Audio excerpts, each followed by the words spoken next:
안녕하세요. 월 1억 버는 행정사 박준규 행정사의 무엇이든 물어보세요. 빡행입니다. 짜잔.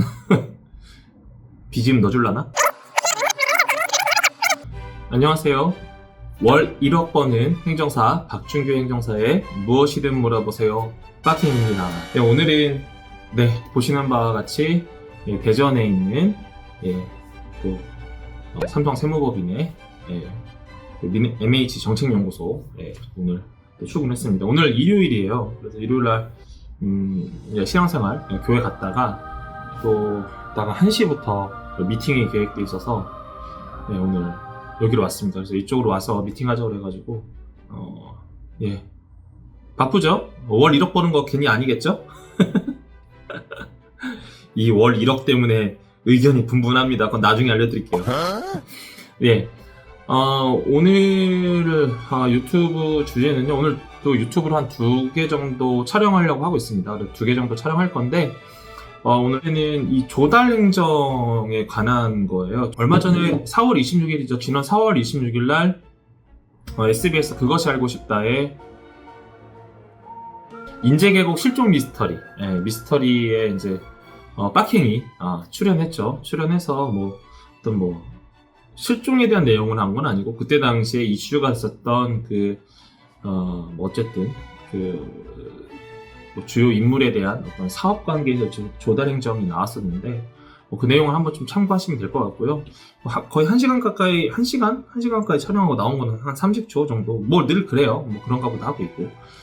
어쨌든, 그건 그렇고, 오늘은 이제 조달 행정에 대해서 좀, 말씀을 드리려고 하는데요. 조달에 대한 부분을 이제 네이버에 이렇게 검색해 보시면 조달에 대한 전문가도 굉장히 많아요. 일반인 분들도 계시고, 컨설팅 회사도 계시고, 또 저와 같은 빡행과 같은 행정사도 되게 많을 텐데, 조달에 대한 부분 일반적으로 어떤 물품 식별번호나 이런 거 받거나 아니면 기본적으로 입찰 어떤 공고문, 그러니까 과업지시나 제안요청서 이런 것들을 분석하는 거야 누구나 다 하는 건데, 실질적으로 그런 얘기를 하고 싶은 거예요. 오늘 빡킹이 하고 싶은 얘기는 뭐냐면, 제조업 기업이, 그러니까 B2G, 그러니까 대정부를 상대로, 정부기관을 상대로, 어떤 물품이라든가 본인의 기술을 어쨌든 판매를 하고 싶은 거죠. 결과적으로 판매를 하고 싶은데, 그럼 판매를 할 수 있는 방법이 뭐냐라는 부분입니다. 그런데 이제 이것도 한 가지 사례를 이제 들고 말씀드릴 텐데, 제가 이제 내일 월요일 날 또 인천 지역을 방문합니다. 인천 지역의 제조업체를 방문하는데, 거기도 마찬가지예요. 이 조달 행정에 대한 전반적인 프로세스, 그리고 제조기업이 어떤 조달 행위를 통해서 어떤 매출을 증대시킬 수 있는 부분에 대해서 검토를 하고 의견을 드렸는데, 결과적으로 이제 민행하고 계약하기로 한 거예요. 그래서 이제 내일 그 회사 대표님이 좀 대표 행정사를 보고 싶다라고 하셔서 이제 여러 개를 해야 되니까, 그래서 이제 시간을 어떤 쪼개고 해서 그냥 제 시간에 맞춰서 가는 거예요. 저도 가려면 내일 하루 종일 서울 일정이 좀 되게 빠듯하거든요. 어쨌든 그건 그렇고 가는데, 여기서도 이슈가 뭐였냐면, 이 회사의 어떤 제품을 이제 공공기관 어디라고 지칭을 하지 않겠어요. 왜냐하면 또 특정이 될까봐 이제 중앙부처에서 구매를 하고 싶은 거예요. 구매를 하고 싶은데, 이걸 매번 하다 보니까 이제 유사 제품도 어쨌든 나라 정태에 올리면, 입찰을 올리면, 나는 예를 들어서 나는 딱 이 제품과 똑같은 걸 원하는데 이거하고 유사한 제품들이 있을 거 아니에요. 어떤 기능적으로 봤을 때. 근데 나는 우리 기관에는 이게 필요한 거야. 이 제품 예를 들어서 이걸 홍보하는 건 아니고 예를 들어서 이렇게 하는데, 그러다 보면 유사 제품군들이 들어오면은 나중에 어떻게 입찰하다 보면 이 제품이 안 될 수도 있겠죠. 그러면 사실 사용자 입장에서는 예산을 들여서 사용한 측면에서 굉장히 불편하단 말이에요. 자, 이런 경우가 발생했을 때 어떻게 해야 되냐 이거. 일단은 지금 제품군을 갖고 얘기할 겁니다.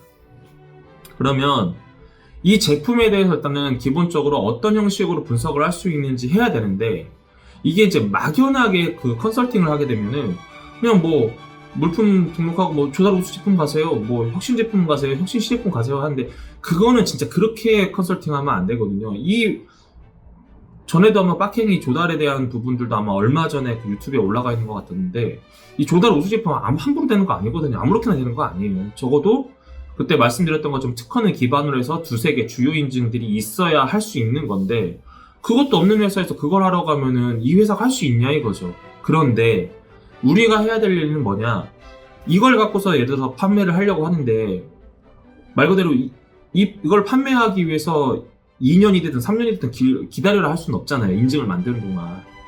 그러면 저희 같은 이제 뭐 행정사도 저는 사실 컨설턴트라고 생각을 해요. 네, 컨설팅이 워낙 광범위한 영역이니까.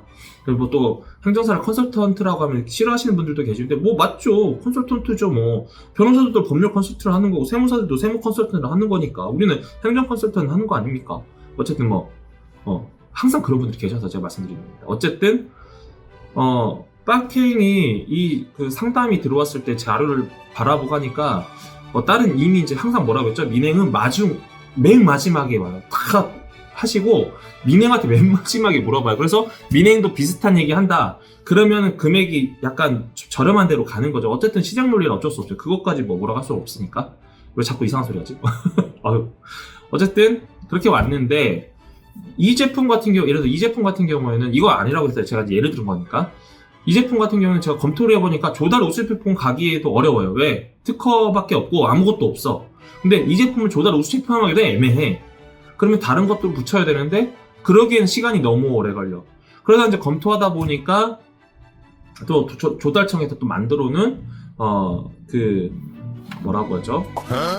정확하게 용어를 전 입에 뱉는 용어를 하다 보니까 뭐 내용 알고 하냐 물어보시는 분도 있어서 그 국방 우수 상용품 제도라는 게 있어요. 국방 우수 상용품. 이것도 아마 우리 직원들이 이렇게 올려줄 건데 국방 우수 상용품으로 해도 얼마든지 가능하겠더라고요. 네. 그래서 그렇게 되면은 이제 상용품으로도 하고 나중에 그 실적을 근거로 해서 또 다른 부처한테 할 수 있는 그런 일들이 있는 거죠. 이렇게 되면 중앙부 쪽 특정이 되네요. 그럼 결과적으로 국방부 쪽 업무를 하시는 회사겠죠. 그래서 그 얘기를 했더니 자기 이해한 얘기를 처음 들어봤다라는 거예요. 회사에서. 그러더니 이제 이분이 한 열흘 정도 됐어요. 저 통화하고 한지. 그러다가 또 다시 전화가 왔어요. 뭐라고 전화냐면 국방 우수 상용품으로 그 군대에 그 본인들의 제품을 담보해서 납품할 수 없다라는 얘기를 하더라고요. 무슨 소리냐 했더니 뭐 다른 뭐 조달 전문을 하는 행정사님들을 여쭤봤더니 그게 수의계약이 안 된다는 거예요. 당연하죠. 수의계약이 안 되는데, 그러니까 저는 이제 그런 접근 방법이 좀 마음에 안 드는 게 뭐냐면 수의계약 하기가 굉장히 까다로워요. 근데 조달 행정이라는 게 꼭 수의계약만이 해서, 그러니까 수의계약이 어떤 건지 아시죠? 예. 그러니까 쉽게 말하면 제가 필요해요. 여러분들이 업체예요. 그러면 제가 이 업체하고만 1대1로만 하는 거예요. 금액 다 결정해놓고. 그러면 너무 편하죠. 근데 요즘에는 그렇지 않단 말이에요. 워낙 유사 제품도 많고 그렇기 때문에. 그러면 수의계약으로 단순히 할 수 없습니다라고 하면 못 하는 거예요? 그럼 방안을 알려줘야 될 거 아니에요. 그래서 제가 쭉 설명을 해줬어요. 그러니까 수의계약으로는 다이렉트로 할 수는 없다. 여러 조건이 맞지 않으면. 그러면 이런 방법으로 해서 일단 상용품 안에 넣어놓고 이런 루트로 이런 절차적으로 행정 절차에 의해서 따라가면 된다라고 말씀을 드렸어요. 그게 이제 조달 행정이거든요. 나라한테 입찰을 붙이는데 소위 말해서 절차상 하자만 없으면 돼요. 절차상 하자 없이 물론 이제 공고기관이 이제 올려야겠죠. 공고기관에서 이제 과업진상 제한 요청서를 만들게 될 건데 제품 규격서를 만들겠죠. 제품이기 때문에. 그럼 그 규격서에 대해서도 당연히 감사부서에서 감사를 한단 말이에요. 공사 같은 경우는 일상감사를 할 거고 예산을 보조금을 준 기관에서 그 감사를 통해서 나온 나라장터 입찰 공고에 대해서는 문제 삼을 수가 없어요. 왜? 감사기관에 감사를 하고 넘어갔기 때문에. 물론 민원은 넣을 수 있지만 민원은 의미가 없죠. 왜? 내가 그냥 임의적으로 판단한 게 아니라 감사부서에서 감사를 한 다음에 적법하다고 판단해서 나라장터에 올라왔기 때문에 그런 절차를 설명을 드렸단 말이에요. 뭐 세부적인 얘기까지는 내가 말씀을 못 드리겠고 이것도 뭐 저희 비냉24에 빡킹에 먹고 살 거리겠죠. 그렇게 했더니 그 회사에서 딱 이해를 하고, 왜냐면 이제 조달 업무를 많이 했던 회사니까. 근데 이런 얘기를 아무도 안 해줬다라는 거예요. 그러고 나서 바로 다음날 전화 와서, 다음날이라고 해봐야 주말이에요, 그것도. 주말이어서 주말 가까이 돼서 결정돼가지고 최대한 좀 대표님이 빨리 진행하고 싶어 하는데 좀 대표 행정사님을 만나고 싶어 하신다. 왜 그러냐면 저희가 이 한두 품목만 할 게 아니라 여러 품목이 있어서 같이 할 거라서 이제 거기에 물론 당연히 여러 품목을 하니까 내 걸로 해달라는 얘기겠죠. 그러니까 어쨌든 뭐 그게 중요한 게 아니라 이층 저층 해야 될 일이 있고 본인들이 또 나라장터에 나온 것들 좀 도전해보고 싶다고. 회사 규모가 적은 회사가 아니에요. 사실 얼마든지 컨설팅 회사들 많이 했었을 텐데 이제 이번에 일하면서 이제 좀 구분이 된 것 같아요. 사실 이쪽 컨설팅 쪽은 특히 좀 저는 구분이 돼야 된다고 생각을 하거든요. 그래서 그런 차원에서 좀 민행하고 구분이 있던 것 같아요. 그래서 어쨌든 내일 방문 드리기로 했습니다. 그러니까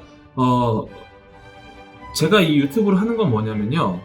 뭐 맨날 무슨 어떤 뭐 주제를 놓고 이거는 이런 혜택이 있고 저런 혜택이 있고 이제 그런 얘기를 하는 것도 있지만 당연히 민행도 하죠. 근데 최근에 이제 조달업무 워낙 이제 경기가 안 좋으니까 이제 막 그냥 국가에서 하는 모든 예산 사업에 막 어지간한 기업들 다 들어온단 말이에요. 그러니까 뭐 나라장터가 뭐 입찰이 장난 아니죠. 그리고 저희가 뭐 자문하는 기관도 약간 공사를 하는 쪽인데 뭐 막 심지어는 뭐 기관에서 막 뭐 하여튼 기관은 아니고 하여튼 비영리 단체에서 뭐 민원 넣고 뭐 하여튼 소위 말해 난리도 아니에요. 근데 절차상으로 행정적 절차를 제대로 밟고 절차상의 하자가 없으면 문제가 안 되는 거거든요. 근데 이런 내용들을 모르니까 몰라서 입찰도 못하고 또는 돈이 있어도 그냥 막 결과적으로 내가 원하는 것도 하지 못한, 그러니까 내가 원하는 스펙을 갖추지 못한 업체가 될 수밖에 없고. 왜냐하면 최저가 입찰 같은 거 해버리면 최저가 쓴 데가 될 거 아니에요. 물론 이제 여러 가지 뭐 한율과 상한율 뭐 이런 거 있기 때문에 뭐 복잡하지만 어쨌든 내가 원하는